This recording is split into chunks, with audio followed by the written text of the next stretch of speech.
l'image de Dieu. Dieu n'est pas pauvre. Donc d'où vient ta pauvreté?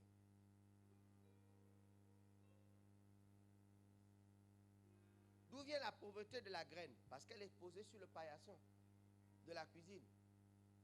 Elle ne sert pas, elle n'est pas utile. Elle est posée là. Elle n'est pas dans un environnement qui va l'amener à produire. Et très souvent, c'est ce que nous faisons. Nous fuyons là où on va nous pousser à produire. Deuxième principe, elle est soumise à la loi de la multiplication. Je dis bien, elle est soumise à la loi. Quand on parle de loi, qu'est-ce que c'est qu'une loi? Qui peut m'aider? Maître Luce n'est pas là pour m'aider. C'est quoi une loi?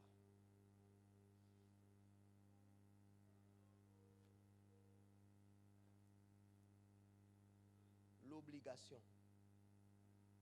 La graine est obligée de se multiplier.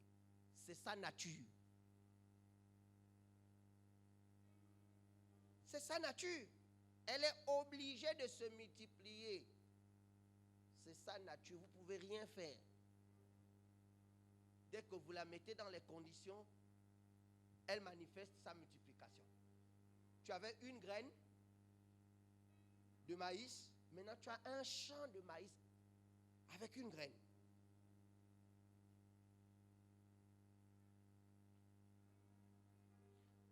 Troisième principe, puisque je vous ai parlé de 3.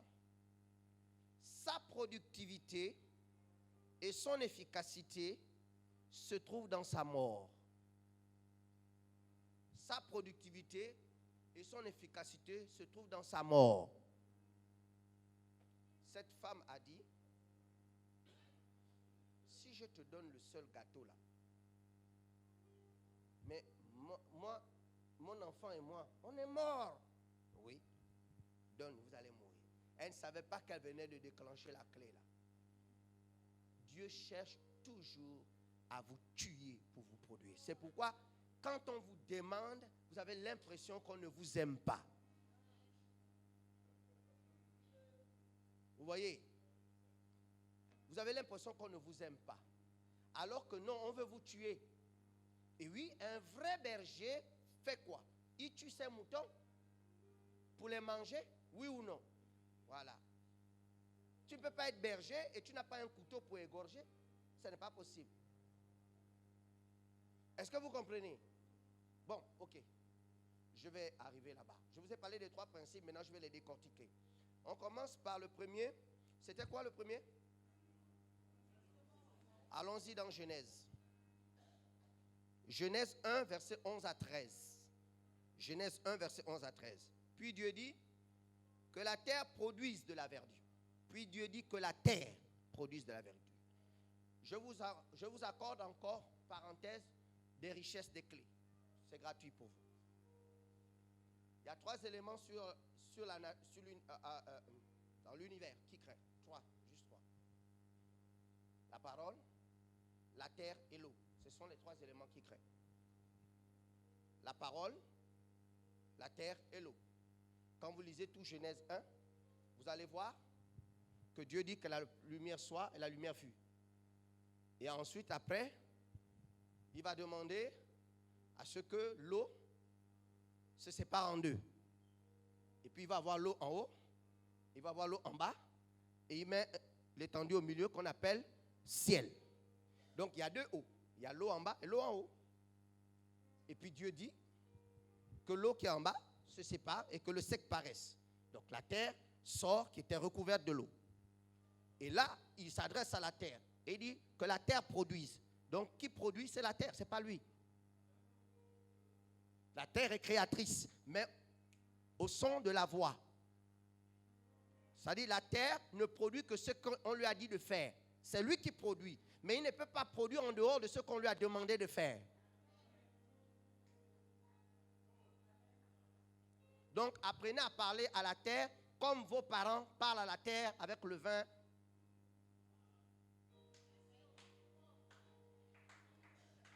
L'eau recouvert la terre. Quand l'eau est partie, il a maintenant parlé. Parce qu'elle pouvait produire. Parce que regardez, il dit bien, puis Dieu dit que la terre produise de la verdure. Après quoi?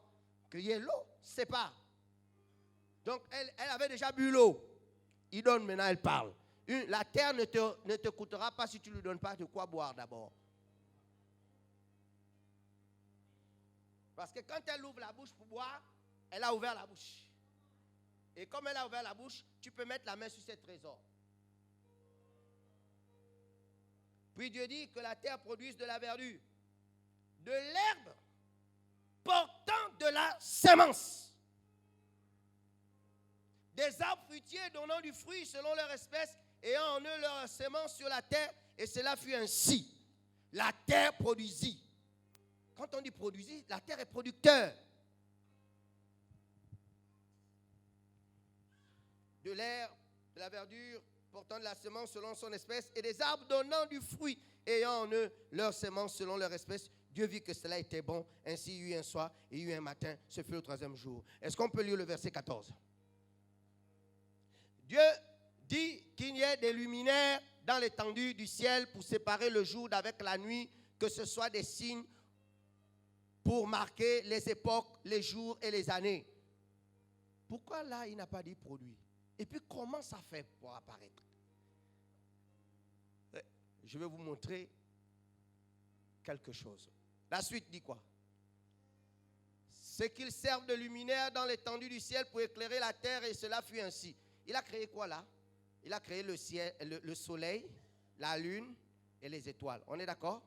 Ok, mais ça vient d'où? Parce qu'il faut bien qu'il y ait entre les trois. Je vous ai dit la terre, l'eau. La suite. Dieu fit les 2 grands luminaires, donc le soleil et la lune. Le plus grand luminaire pour présider au jour et le plus petit luminaire pour présider à la nuit. Il fit aussi les étoiles.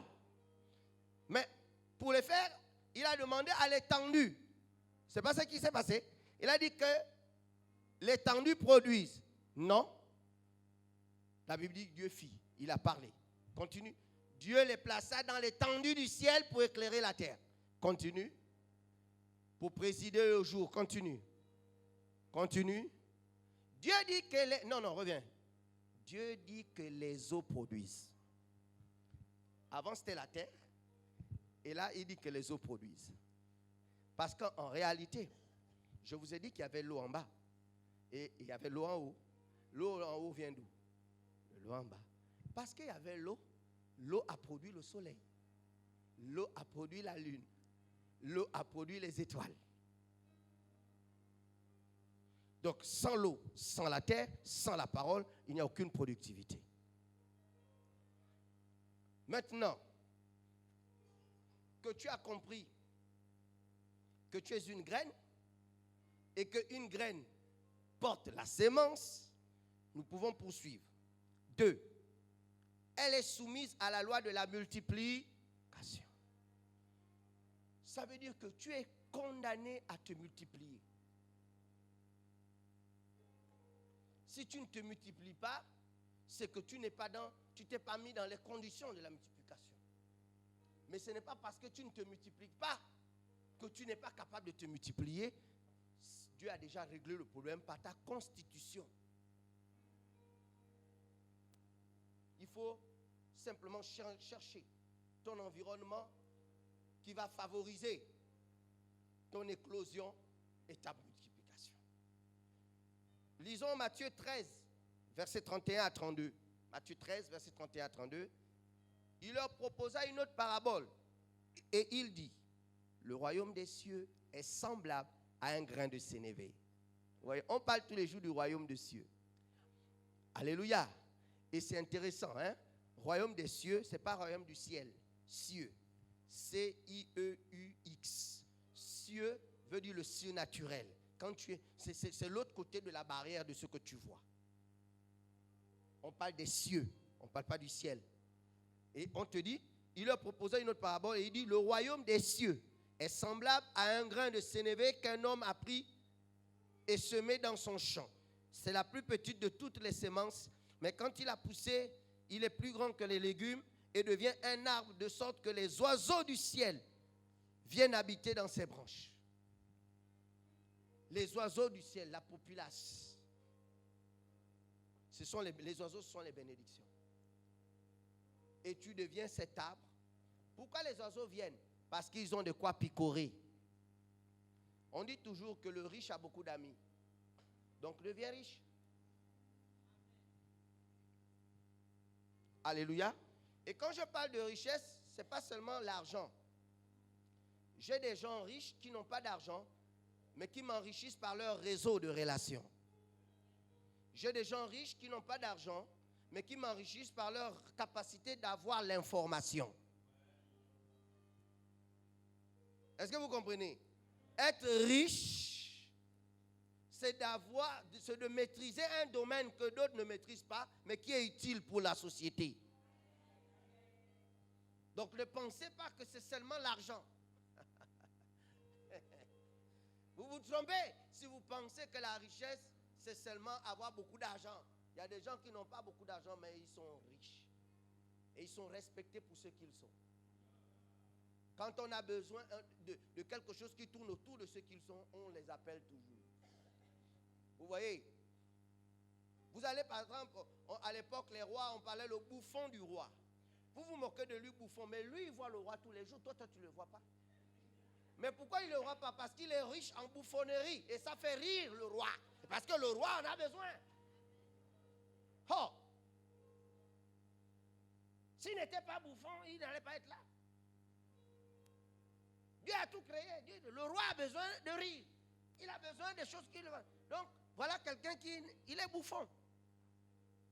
Maintenant, va le toucher. Tu verras le roi sur toi. Donc, toi, tu es là, bouffon, tu l'insultes. Mais lui, il voit le roi. Toi, tu le vois. Et il bénéficie de l'humilité du roi. Parce que le roi ne peut pas se permettre de ne pas l'avoir en sa présence. Quand le roi est énervé, il dit, cherchez-moi mon bouffon. Et si quelqu'un a osé faire des palabres au bouffon, il est en prison, le nom de la personne va sortir. Comment? Mon bouffon, tu le mets en prison? C'est toi-même qui vas rentrer. C'est pourquoi la Bible dit que les présents d'un homme lui élargissent la voie et lui font trouver grâce auprès des grands.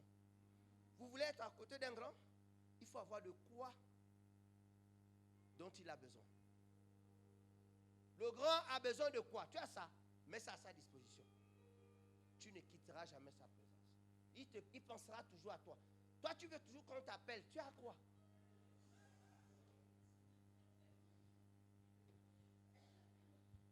Mais si tu vois qu'on t'appelle toujours, quand tu vois le grand t'appeler toujours,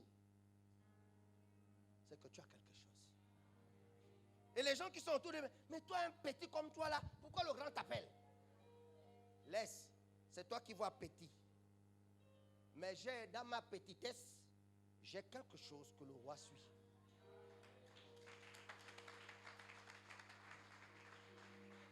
Donc l'abondance, faites attention, ne vous perdez pas, vous êtes riche. L'abondance, c'est d'avoir des relations. Et puis, parfois tu es leader d'un groupe de personnes. C'est-à-dire, ils t'obéissent au doigt à l'œil. Mais tu es riche. Le jour où on t'attrape, moi je dis, l'évangélisation c'est quoi? Attraper les leaders.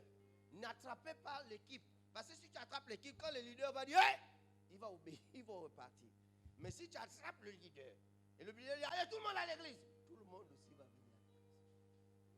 Vous faites les évangélisations sans stratégie, vous êtes fatigué. N'allez pas chercher les serviteurs du leader, non. Visez le leader. Si vous avez visé le leader, vous avez toute l'équipe.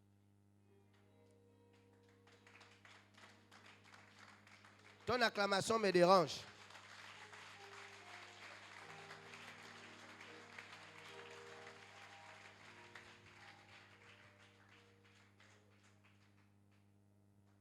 C'est ça, l'abondance.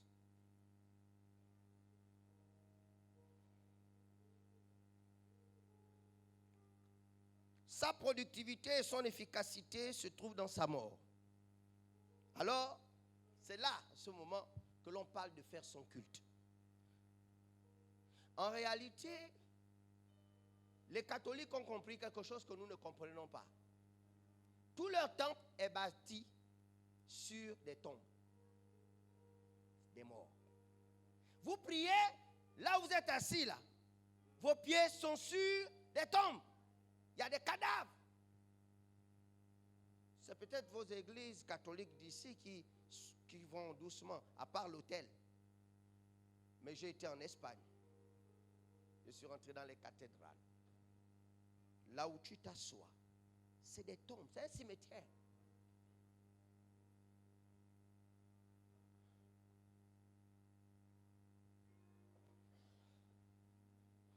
Parce que de toutes les façons, vous savez, il y a une tombe, quand tu viens la regarder, c'est en France, tu la regardes, et c'est écrit, hier j'étais comme toi, demain tu seras comme moi. Là tu comprends. Il te dit que comme tu es vivant là-bas, j'étais. Mais demain. Mais c'est ça la leçon de la vie. La vie est un cycle de recommencement. Parce que quand vous parlez de cycle, c'est qu'il y a un tour et on recommence. Mais quand c'est fini, ça meurt pour recommencer. Et quand ça recommence, ça ne recommence pas pareil. Vous parlez de cycle d'abondance.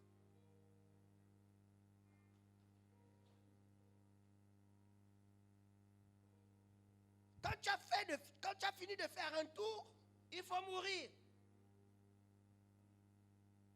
Pour reprendre vie.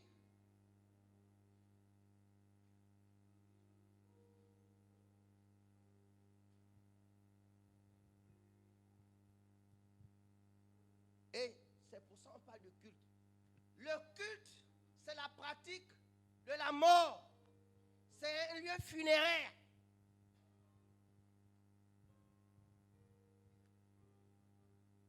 Si vous ne le savez pas. Le culte, c'est là où un esprit te demande ta vie. Et si tu ne la donnes pas comme ça, il te demande quelque chose qui est un gage pour prendre ta vie.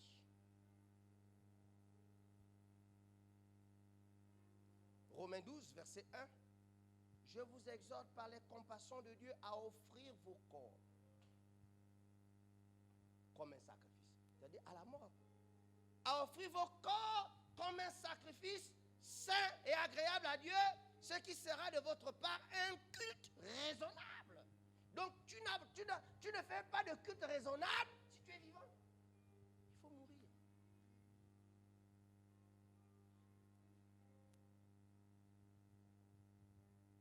Déjà le fait en janvier de payer ses prémices. Mais ça c'est la mort. Mais vous tuez les gens. Ça c'est tuer quelqu'un. Attends. J'ai mes charges. Vous me demandez que tout ce que j'ai gagné le mois de janvier, tout, je donne. Et après je fais comment pour payer mon loyer? Après je fais comment pour payer mes factures? Après je fais comment pour prendre mon taxi? Après je fais comment pour nourrir mes enfants? Après. Justement, tu es dans le bon environnement, meurs. Or, vous avez refusé de mourir. C'est-à-dire, en janvier, vous avez refusé de mourir, vous êtes vivant. C'est pourquoi vous ne vous multipliez pas. C'est pour cela que l'année, vous la continuez, mais vous êtes dans un cycle de difficulté parce que vous avez refusé en janvier de mourir.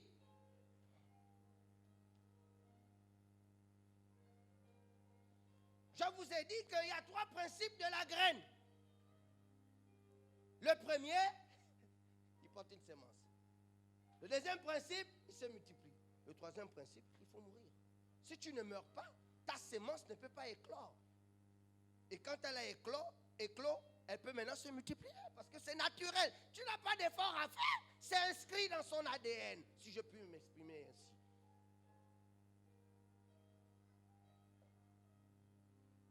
C'est dans ton ADN, c'est déjà écrit. Si tu es né femme, c'est que forcément,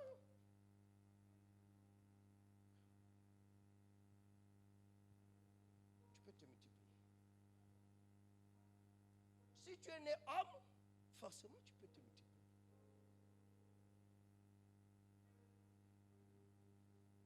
Donc il faut comprendre que si tu refuses de mourir, voilà pourquoi les gens du monde nous dépassent. Eux, ils sont atteint le niveau où ils donnent leurs enfants. Toi, Dieu te dit, donne-moi juste tes prémices. Tu fais les chichis. Lui, il te donne les enfants. Et puis après, tu veux avoir son poste. Tu blagues. Tu as des gens qui donnent leurs enfants pour arracher un mari. Et toi, on te demande de payer tes prémices pour garder ton foyer. Vous savez, il y a des gens, oh Dieu m'a donné, on ne peut pas m'enlever. C'est faux. Dieu a donné Canaan à Israël. Il fallait d'abord qu'ils se battent pour prendre ça. Maintenant, ils sont dans Canaan. On veut encore le leur prendre. C'est que Dieu t'a donné là. Toute ta vie, bats-toi. Ne dors pas. Parce qu'à tout moment, tu peux perdre ça.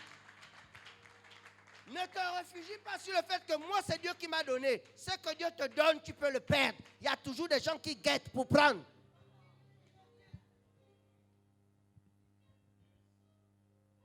Vous êtes malheureux parce que vous ne savez pas vous battre. Il n'y a pas plus lâche que le peuple de Dieu. Des peureux. Mais les gens du monde n'ont pas peur. Ils sont prêts à vendre père et mère. Enfants. À quoi ça le sert de vivre s'il n'est pas capable de nourrir cet enfant? Autant le sacrifier et puis il va nourrir les autres enfants. C'est comme ça qu'ils réfléchissent. Bon, ma vieille mère, elle fait encore quoi là? Elle a déjà fini son temps. Allez, je la basane. Puis on continue. C'est des gens qui savent mourir. Ils savent bien que c'est pas bon. C'est la mort, ça. Ce que tu fais. Puisqu'on dit, oh, si tu fais ça, tu es maudit. Mais, oh, justement. Parce que c'est une malédiction de mourir. Ce n'était pas prévu. Mais seulement, il n'y a pas de recommencement sans la mort. Il n'y a pas de multiplication sans la mort. Jésus lui-même avait compris que tant qu'il restait en vie, il n'allait jamais se multiplier. Il a dit, il le dit dans... C'est Jean 16, excusez-moi. Le verset 7. Cependant, je vous dis la vérité. Il vous est avantageux que je m'en aille. Car si je ne m'en vais pas, le consolateur ne viendra pas vers vous. Mais si je m'en vais, je vous l'enverrai. Jésus savait que le Saint-Esprit n'allait jamais se multiplier pour descendre en nous si lui ne mourait pas.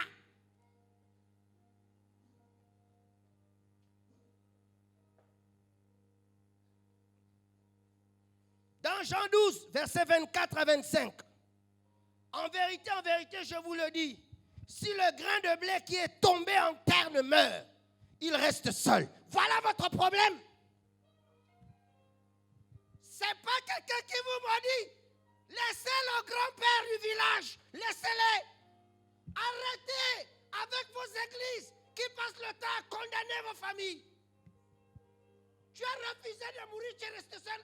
Et tu dis que c'est ton grand-père qui est au village. C'est ma mère. Arrêtez ça. C'est mon père. C'est mon frère. C'est mon mari. C'est ma femme. Arrête ça. Tu n'as pas voulu mourir. Tu es seul coupable de ta situation. Parce que tu refuses de mourir. En vérité, je vous le dis, si le grain de blé qui est tombé en terre ne meurt, il reste seul. Mais s'il meurt, s'il meurt, c'est lié à sa mort. Mais s'il meurt, il porte beaucoup de fruits. Aïe, aïe, aïe, aïe, aïe. Maintenant, tu as compris que tu ne portes pas beaucoup de fruits. Pourquoi? Parce que tu ne veux pas mourir. Il y a des gens, même ils volent. Ils te font croire qu'ils te donnent beaucoup. Mais en réalité, ils coupent, ils grignotent. Et ils te font semblant. Un jour, une dame est venue me voir avec une offrande de 100 000 francs. Et quand elle m'a donné l'offrande de 100 000 francs, mon esprit voulant l'exhorter, s'est mis à dire simplement, comme ça, c'est venu comme ça, j'ai juste dit, Ananias et Saphira sont venus avec un montant, et puis Pierre leur a dit, mais c'est à ce prix que vous avez payé? Oh oui. Il dit, mais pourquoi vous avez menti au Saint-Esprit? Et ils sont morts. Elle se met à genoux, elle dit, papa, pardon. Le jour où tu étais venu prier pour moi, tu avais prié pour moi pour que le tribunal là-bas, ça marche et qu'on me débloque ce qu'on me devait. J'avais dit dans mon cœur que si ça s'est fait, je vais donner à l'homme de Dieu 500 000.